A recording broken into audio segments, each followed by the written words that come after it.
You're meeting their needs. They need a lot of sleep. And the more sleep they get, the better the next day is going to be for you and for them. So I think it's kinder to make sure they get that good night's sleep. I think it's almost unkind to allow them to manipulate you and stay up so that they're too tired the next morning. They're only young once. Why wouldn't you read them their stories, wait for them to fall asleep? You've already read them stories and say, I love you, give them cuddles and all that. This is not about love. They're not getting up because they don't feel love. They're getting up because they just don't want to stay in bed. Welcome to the Bratbusters Parenting Podcast. My name's Lisa Bunnage. I'm a parenting coach. I'm a mom. I'm also a grandmother.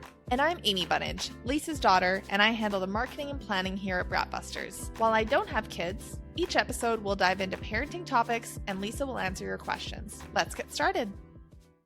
Okay, what are we talking about today, sweetie?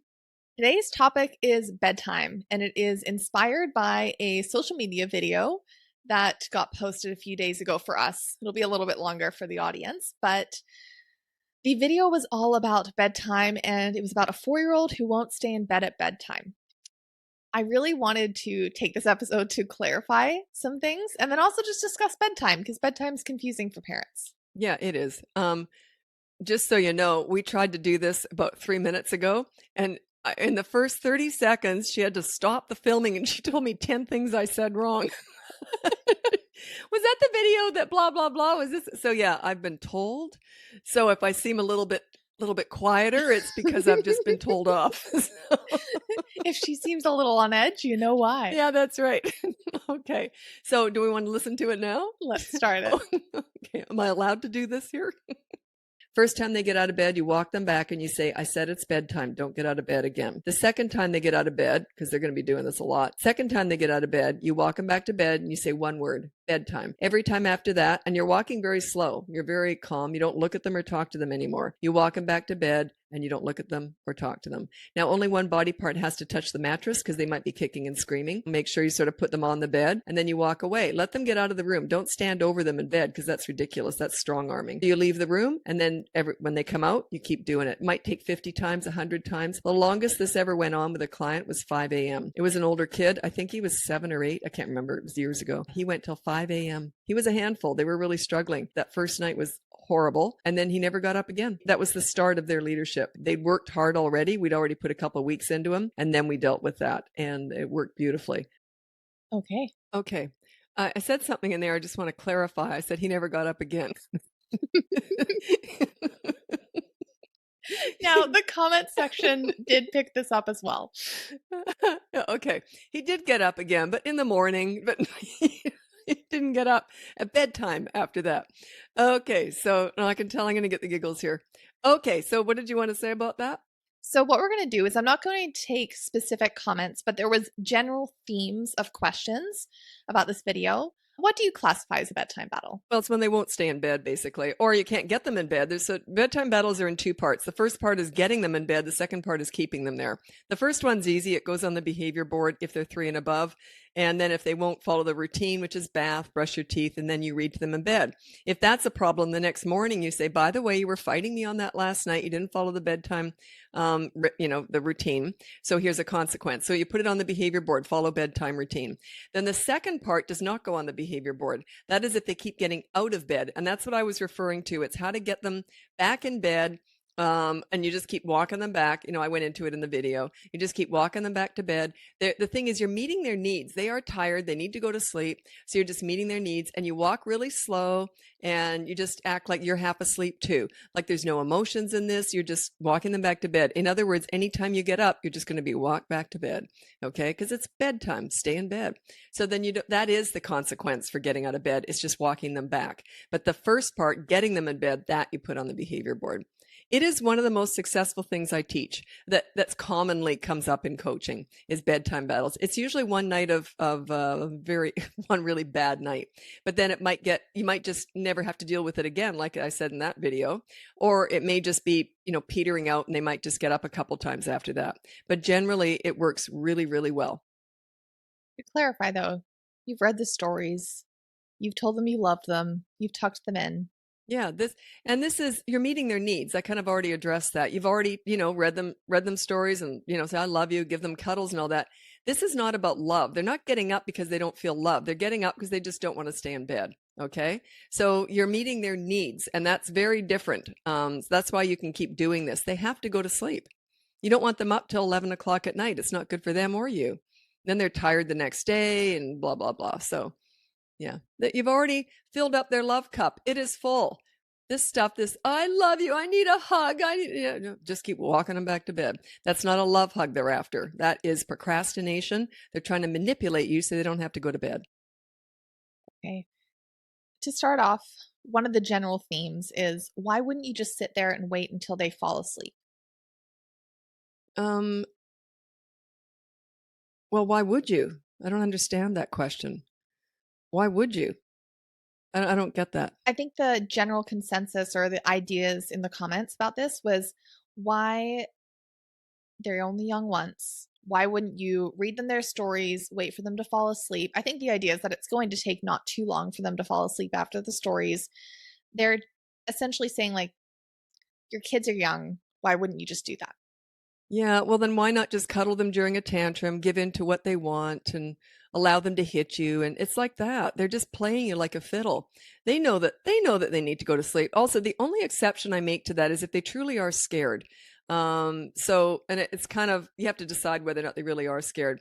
If they're really young and they're like really scared, it's a brand new room or something, I might sit, and this is an exception, I might sit in a chair beside their bed and I would give them my hand, but they can't crawl in my lap. I'm not talking to them. I'm nodding off. I look like I'm just falling asleep. So in order to prevent them from being scared, I would get a sound machine, those satellite lights, like lights, the galaxy lights that light up the ceiling. I would get them anything like that. Also, my kids were convinced I had superpowers because, I told them I did. And so what I would do is I did a monster check. They both went through that monster phase. And I just only for one night, I said, look, monsters are terrified of me. And they believed it. I said, once I go looking for a monster in a closet or under a bed, they'll never come back again. And they believed me. So I did a monster check. And so, yeah, they know they're safe. They just want to get up. They just don't want to go to bed. Okay. And why wouldn't you? Why is it just the hand? Just the hand, because you don't want them crawling in your lap. Like then that's the cuddling and all that. They don't need that. They've already had it. They're just trying to drag out bedtime. That's all they're doing. So you might even stand up if they keep crawling in your lap. But I don't like doing that anyway. That's more if they're in a crib. I'll sit beside the crib and put my arm in. But yeah, I generally don't like that method. It's very rare that I'll suggest a parent do that. But yeah, they'll have to learn eventually. Why not now? What, they're going to be 9 years old and they're still curled up in your lap at 11 o'clock at night? Like, why not now? They can learn that. Some of the undertones, that's so dramatic. Some of the undertone, the subtleties. Some of the general consensus in the comments was that if it will naturally peter out. I think parents are saying that naturally these kids are not going to be 9 and needing you to fall asleep. And so they're saying, why not let it naturally just peter out rather than going through this? Maybe it's very important for me to say this. When I hand out this bedtime battles procedure, it's parents who don't want to do it. If you want to do it, do it. But if you don't want to do it, here's how not to do it. So maybe I should have clarified that. These are the parents who don't want to be up until 11 o'clock at night. They're tired. They might want their couple time. They might just want to watch a show or read a book. These are for the parents who don't want to be sitting up with their kids for 2-3 hours after they're supposed to be going to sleep. Because generally what happens too, they're not at their most pleasant either. They're usually overtired. They're whiny. They're asking for things. So that's the point. If you want to do that, go right ahead. That's none of my business. But it is my business if you ask me how to prevent that. And that's all I'm doing here. So that's a really good point. You can do it if you want, sure. But when they hire me for bedtime battles or to talk about stuff, they don't want to be doing it. And like I said, they're not usually at their best at 11 o'clock at night. I know I'm not. I'm not even awake. I'm terrible at night. I'm a morning person. And then the last general idea was some people feel like this is a cold, disconnected method. What are your thoughts on that? Well, you've already filled their love cup up. Now, this is also, I wouldn't do it if you don't have a great relationship with your kids. It's not the first thing I do with parents when I'm working with them. I make sure you're filling up your kids' love cup. You're cuddling them a lot. You're playing with them a lot. They know that you like engaging with them. You like being around them. So you're filling up their love cup during the day, and at nighttime, that is not when you need to do it. And you've already done it. You've already read to them in bed, I love you, hug and kiss, good night. You've already done that. Now they're just procrastinating. They don't need that for the next 2 hours. They just don't. And like I said, they're not at their best. They need sleep. Meet their needs. Just because they fight you on it doesn't mean that they're right. It's not good for them to be doing this. And then they wake up tired the next day because they've been up, till 11 or 12 at night or whatever. And yeah, and they're tired. And then you have a miserable day because they're tired and you're tired. And so, yeah, I just don't think there's anything wrong with a kid going to sleep at 8 o'clock and getting their 8 or 10 hours of sleep. I think that's great. It's good for them. It's good for them to get sleep.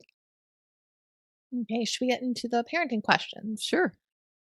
So the first one is Kristen from the United States. I have a 2-year-old that will be 3 in October, and I've recently tried a new bedtime routine because it's a struggle to keep him in bed. I've begun taking him right back to bed calmly and not speaking after I say it's bedtime the 2 times. But most of the time, he's right back up, opening the door right after I close it, and can barely walk away or barely make it away from his door. Am I doing this correctly, or is there other methods? Yeah, you are doing it correctly. They're just going to keep trying to fight you at this game, and that's how they see it. They'll start out as a game. He's only 2. He's almost 3, but he's still 2. He's only 2. He needs sleep. You should be able to outdo him. Okay? He's going to eventually tire out. You're going to say, no, he won't, but he will. He will tire out if he never gets any attention for doing it. They're still after attention. Okay? If he doesn't get any attention, you're just not looking at him or talking to him. You just keep putting him back to bed silently and slowly. He should eventually give in. That's the idea. If something else is going on, that would be, I'd have to look into that, but I don't think so. Generally, they will fight you initially. They usually get worse before they get better with everything because they think, oh, you think you know what you're doing? You think you're going to take control? Good luck with that. So they usually will get worse when they realize you've got this new tactic. Okay. The next one is Helen from the United Kingdom. We have a 2.5-year-old who often calls out for mommy or daddy after bedtime routine is done and is just not tired. We worry he will wake up his baby sister who sleeps next door, so go in and threaten to take a toy away unless he's quiet and goes to sleep. This usually works but feels harsh. If we ignore him, he will just shout and be noisy. What do we do? Well, I don't know why he's yelling. Unfortunately, you're going to have to go through this. Maybe the baby could go in a far off, like in another room. Just maybe once the baby's asleep, you could move the baby to a completely separate area, maybe even the ensuite, and turn the fan on or something so that it drowns out the sound. You're going to have to go through some screaming and crying. But also, you're feeding it. As soon as you go in and threaten even, that is attention. You're feeding it. Why is he not getting out of bed? Why are you going into his room? That means he's in charge, big time. So if he's basically saying, come here, and then you do. So yeah, I wouldn't go in the room. I'd make sure he can get out. So I never go in the room. I let them come out. But you gotta go through some screaming. That's part of the process. That's him processing this. I guess I'm going to circle back on something that I did see in the comment section on that video is some parents were asking about locking the door. Oh, I can't stand that. There's also a crib that you can get. I can't remember what it's called, but you can literally, it's like a tent, and you can zip them up in this tent so they're locked into their crib. This is for kids who are older and they're starting to climb out of their crib. What you're doing is you're not teaching them anything other than the fact that you can confine them. And I don't like that. I just don't like it.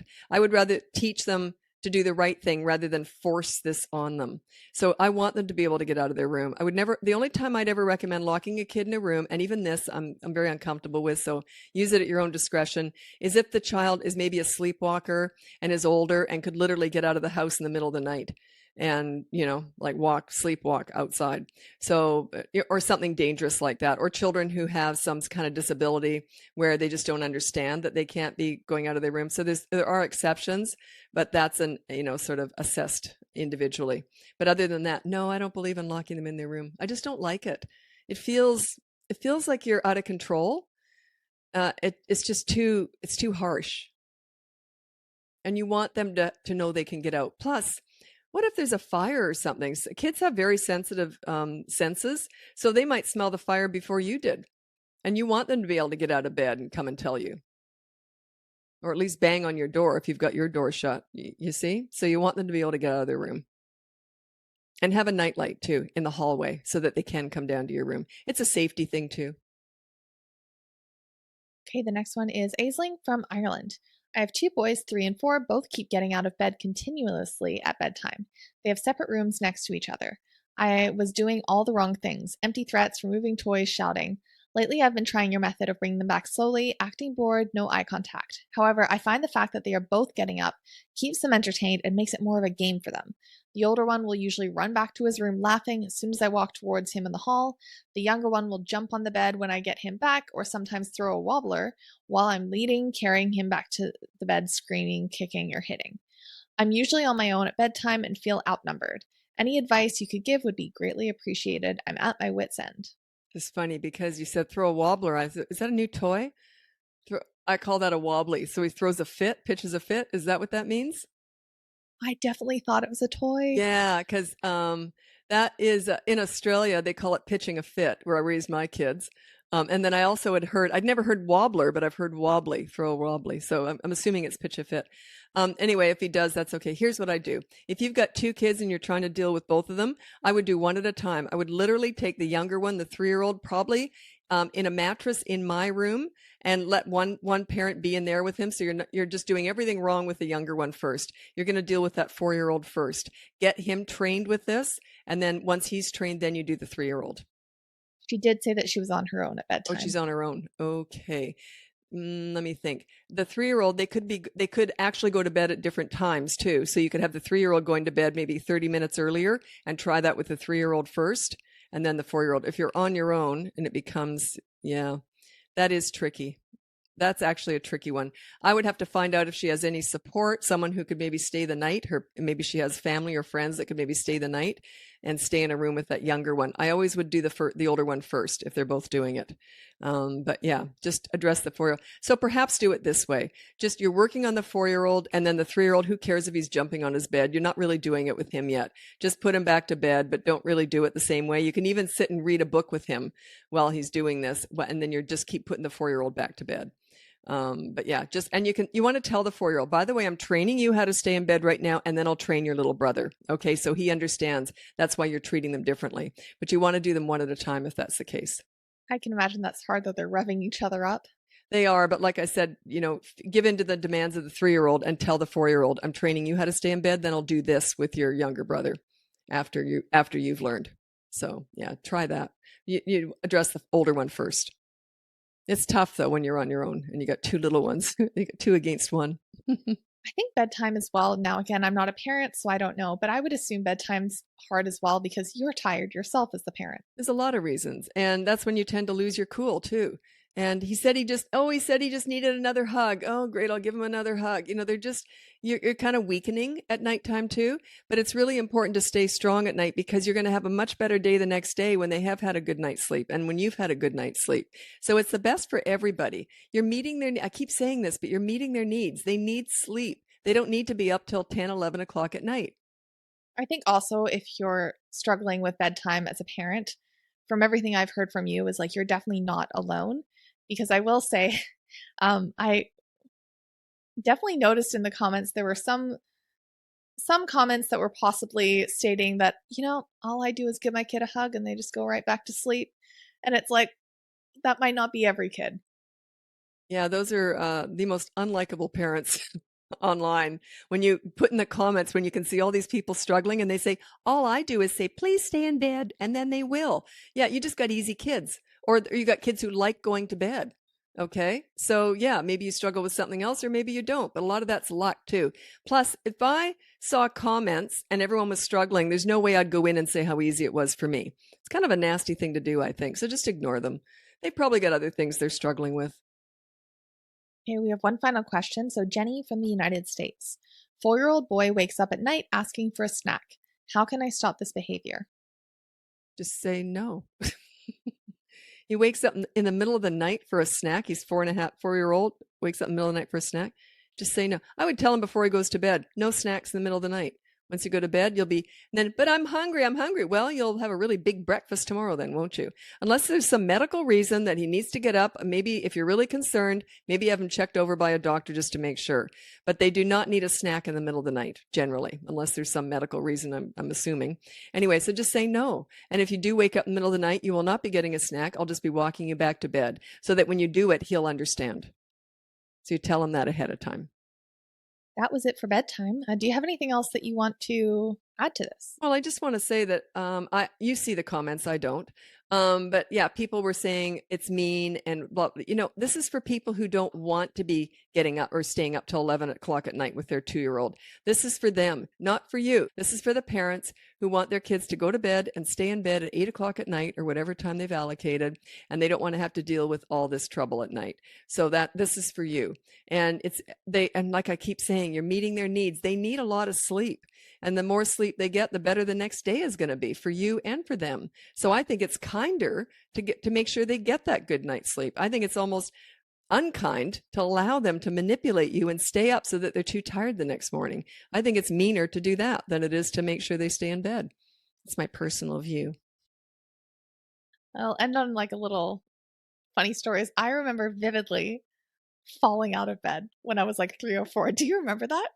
Well, I don't know. Your brother did everything first. So by Oh. the time you came along, did you do that? Did you do anything, Amy? I don't know. I don't remember. When did I get my first tooth? I don't know. But your brother got it when he was exactly.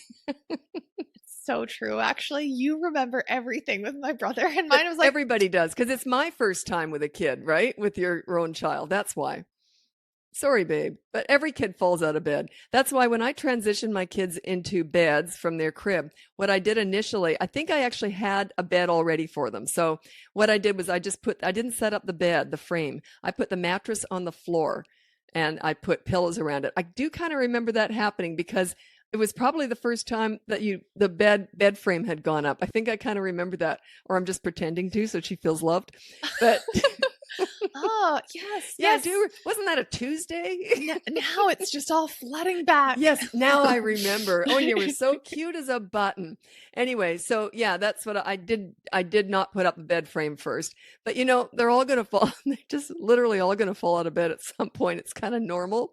And then they all do. I remember waking up in the middle of the night. Of course, it was your brother. I remember waking up in the middle of the night and hearing like the knee hit the floor, some bone hit the floor.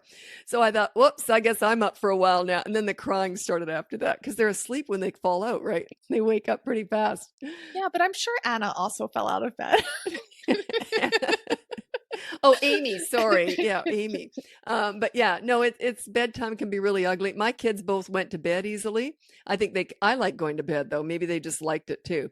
But I, cuddled them in bed, read books to them, but they knew when I said, okay, good night, they knew that was it. Because they knew when I said good night, that was it. So you want to have that because it is good for them to get a good night's sleep. And don't forget, you're meeting their needs. I keep saying that, but it's so important. That's why bedtime, I'm so strict on this. Like if you really want them to stay in bed and go to sleep, then just make it happen because they do need to sleep more than you do. And if this is your first podcast, my mom says meet their needs and manage their wants quite a bit. Yeah, meet their needs is all the sleep, the love is one of their needs, and fun is one of their needs too. You want to be fun with your kids. Their wants are, I want that toy that other kid is playing with. That kind of stuff. That's what you're dealing with when I talk about discipline. But anyway, okay, so thanks so much for joining us, and we'll be back again soon talking about something else parenting. Happy parenting. Thanks for tuning in. If you're ready to dive deeper, check out bratbusters.com to learn more about the behavior board, parenting courses, and private one-on-one coaching with Lisa. If you've enjoyed the show so far, we'd love it if you could take a moment to follow, rate, and review us on your favorite podcast platform. Your feedback helps us reach more parents just like you. The information provided in this podcast is for general informational purposes only and is not intended as a substitute for professional advice. Lisa is a parenting coach, mom, and grandmother. She is not a licensed psychologist or counselor. Her services do not replace the care of psychologists or other healthcare professionals. For a full disclaimer, please visit bratbusters.com/disclaimer.